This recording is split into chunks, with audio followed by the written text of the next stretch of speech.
একটা মিথ্যা মামলা, একটা রোহিঙ্গা নারী বাংলাদেশে আইডি কার্ড করে পুরো একটা এলাকাকে বিভাজন সৃষ্টি করে আজকে থেকে 3-4 মাস আগে, 1 বছর আগে থেকে 3টা মামলা দিয়ে, হ্যাঁ।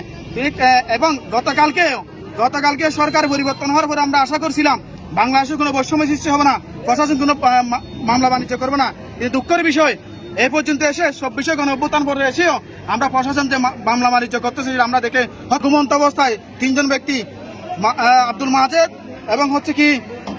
মাজেদ এবং জাহাঙ্গীর এবং মোহাম্মদ তাহের, এবং মামলার মধ্যে আরো 2 জন জড়িত রয়েছে, মোহাম্মদ রফিক।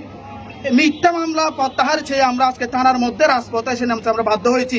আমরা প্রশাসনকে অবগত করতে চাই এবং ইনফর্ম করতে চাই আজকের এই মিথ্যা মামলা যদি প্রত্যাহার করে আমরা সুশৃঙ্খল ভাবে সুন্দর আমরা বাসায় ফিরবো। কিন্তু যদি এই মিথ্যা মামলা তদন্ত সাপেক্ষে মিথ্যা মামলা প্রত্যাহার না করে আমরা রাজপথ থেকে 1 পা পিছু দূরতম কোন সম্পৃক্ততা নাই এই মামলার সম্পর্কে। তারা জানেও না, বুঝে না। একটা যে মামলার বাদী, মিথ্যা মামলা একটা বাদী, সেটা হচ্ছে কি ফেরুজ আক্তার, মনে হয় রোহিঙ্গা নারী, কোন একটা জায়গা থেকে আমাদের নতুন পল্লমপাড়ায় বসবাস করছে। এর আগে থেকেও সে মাদক কারবারি, ইয়াবা পাচারকারী এবং বিভিন্ন অপরাধের সঙ্গে জড়িত এবং পতিতালয়, এক প্রকার ওনাকে পতিতা বললেই সরে। উনাকে ব্যবহার করে ওই এলাকার পল্লনপাড়া হলো বিএমপি সমর্থিত এলাকা, ওইখানে আমাদের বাইরেরকে ছোট ছোট ছেলেদেরকে হয়তো মিথ্যা মামলা হয়রানি করার জন্য এই পর্যন্ত 210টা মামলা করছে।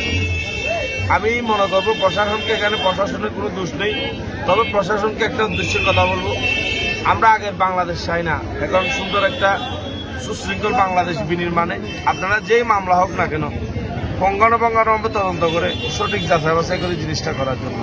এখানে আমার পল্লনপাড়া একটা সর্দারকে ধরে নিয়ে আসা হয়েছে, খুবই দুঃখজনক। উনি একজন সবচাইতে ভালো মানুষের এলাকা, মামলা হয়ে গেছে, ওনাকে তো আর কিছু করা যাবে না। ওনাকে দ্রুত জামিনের ব্যবস্থা করে দিয়ে এবং তদন্তের মধ্য দিয়ে মামলা শেষ করে দেওয়ার জন্য, নিষ্পত্তি করার জন্য ওনার বিষয়ে আমি